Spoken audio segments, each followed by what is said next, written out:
A la espera de que el 24 de junio el Tribunal Constitucional dicte sentencia sobre la ley de amnistía, el borrador ya apunta que va a dar su visto bueno a una norma que, salga como salga de los tribunales, no beneficiará de entrada ni a Carles Puigdemont ni a Oriol Junqueras, líderes de los dos principales partidos independentistas. La sentencia llegará cerca del segundo aniversario del gobierno, un gobierno del que Junts y Esquerra Republicana son socios. Soy Silvia Cruz La Peña. Hoy en El País, ¿se le puede sacar más jugo político a la amnistía?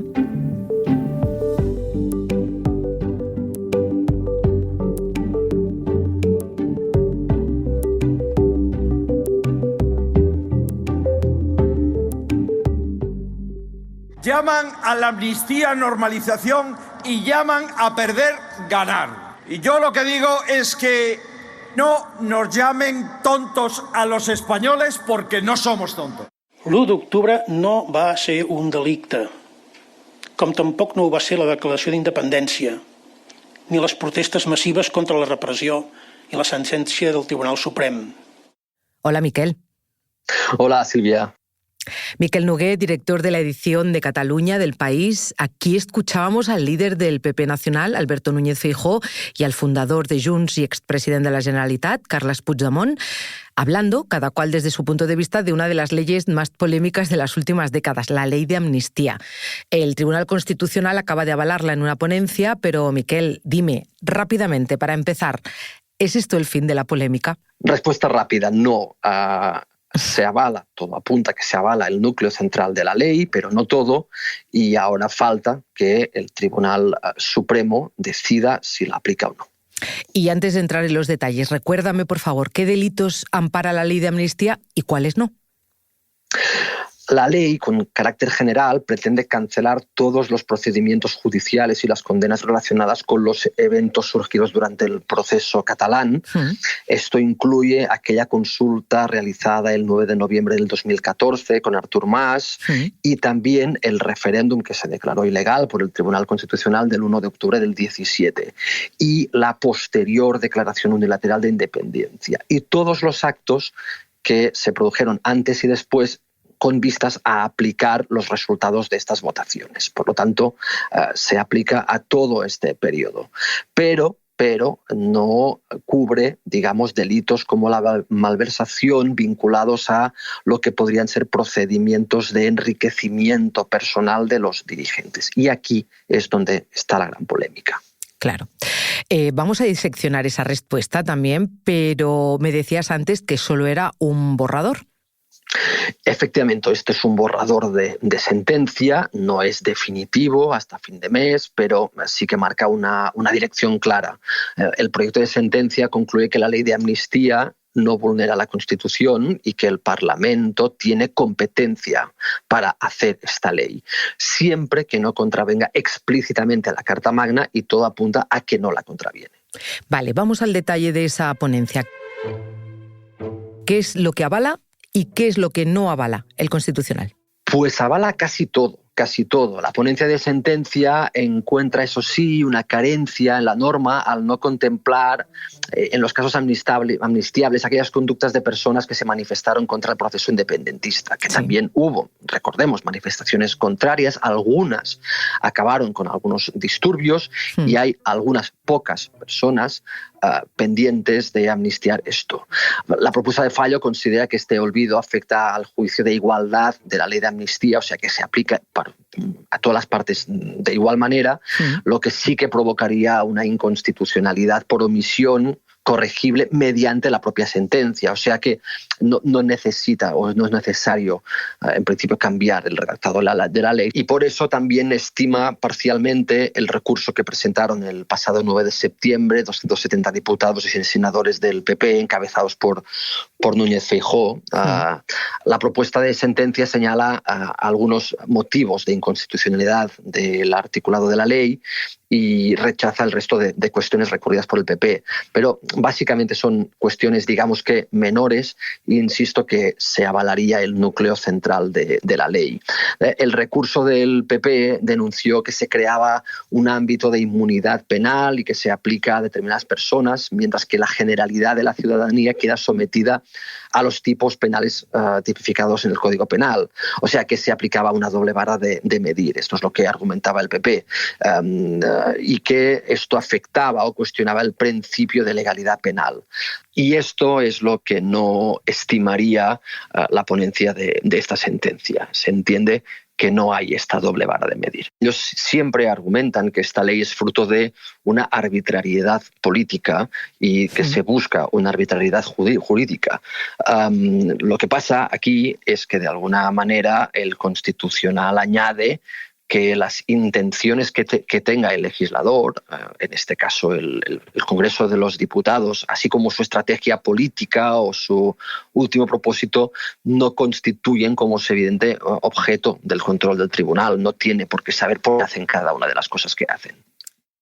¿Tú dirías que este es el punto clave, al menos políticamente hablando, de esta ley? Sí, efectivamente, el punto clave en lo político es por qué el gobierno decidió impulsar en el Parlamento esta ley de amnistía, además una ley de amnistía que el PSOE había negado que quisiera hacer anteriormente, pero como pasa con tantas otras cosas en la política, que cambian las circunstancias y el Constitucional no puede estar también analizando si el cambio de las circunstancias es un elemento o no que puede justificar determinadas decisiones políticas. Tienen que ceñirse a los argumentos estrictamente jurídicos, no políticos.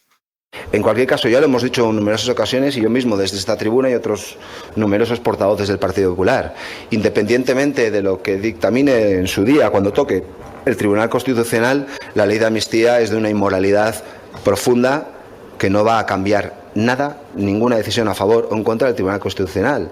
Es un pago político por 7 votos. Escuchábamos ahora a Borja Semper. En cambio, por el PSOE la postura ha sido muy distinta. Por boca de su ministro para la Transformación Digital y Función Pública, Óscar López, el partido ha trasladado su respeto absoluto a los avances del Constitucional y ha hablado de que esta ley ya ha servido para algo: normalizar la vida política en Cataluña, Miquel. Sí, y lo dice en la línea del propio tribunal, que ha destacado la convivencia y la cohesión social, que son un poco los motores, digamos, que justifican esta ley. En Cataluña todos sabemos que hubo un problema político gordo, muy gordo, que también trascendió a la política, afectó de alguna forma a la cohesión social, entendiendo que creó unas tensiones en la sociedad que se intentan reparar también con esta ley de amnistía. De toda esa fractura nos acordamos, sobre todo en tu redacción, tú y tu equipo, seguro que os acordáis muy bien, pero me llama la atención que en un texto del Constitucional se hable precisamente de cohesión social y me gustaría que me contaras cómo está esa convivencia y esa cohesión social en este momento.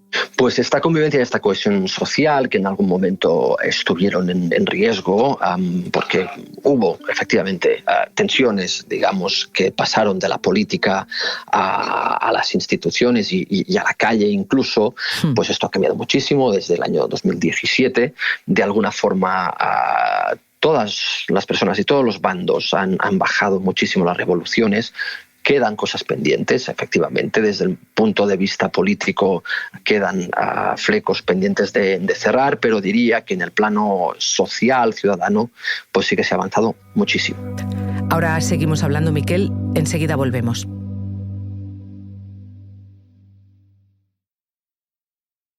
No es lo mismo ver las noticias que ser tú quien las cuenta. Tampoco es lo mismo leer una exclusiva que ser quien la consigue. Por eso, el máster de periodismo de El País te enseña el periodismo ejerciéndolo. Fórmate con periodistas en activo en las instalaciones de El País o la cadena SER. Apúntate en la primera convocatoria hasta el 2 de julio. El País.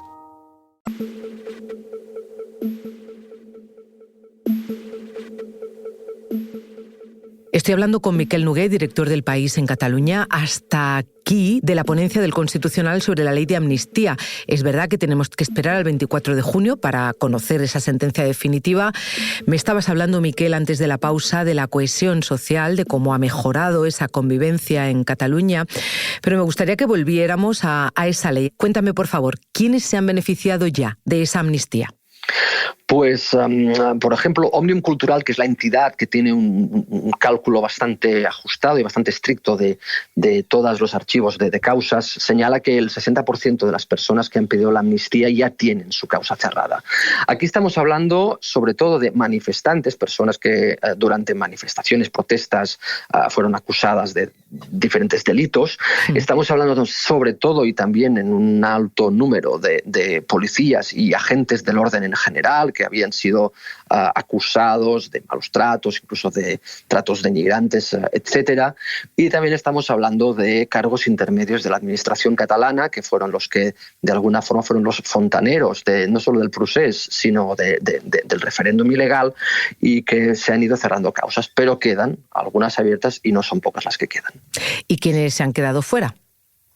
Pues sobre todo están fuera de momento las personas de la primera línea del gobierno de Carles Puigdemont, como es el propio Puigdemont. Hasta la fecha hay un total de 35 amnistías denegadas.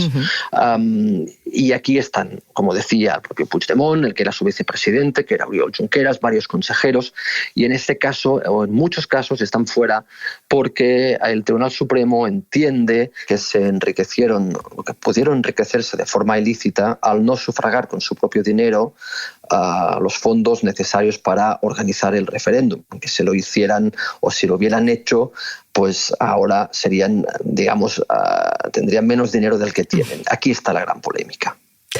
Y hablando de polémica, has nombrado también a una de las personas clave en toda esta historia, Carles Puigdemont. Miquel, ¿hay posibilidad de que la sentencia del Constitucional le abra la puerta al regreso? Incluso si el Constitucional el día 24 da su visto bueno a la ley de amnistía, el Tribunal Supremo todo apunta a que sigue interpretando que la ley no se aplica en su integridad al expresidente porque considera o ve claros indicios de que se enriqueció patrimonialmente gracias a que estos gastos del referéndum que decíamos fueron costeados por los presupuestos de la Generalitat y no de su propio bolsillo. ¿Y qué pasa con el líder de Esquerra Republicana, Oriol Junqueras?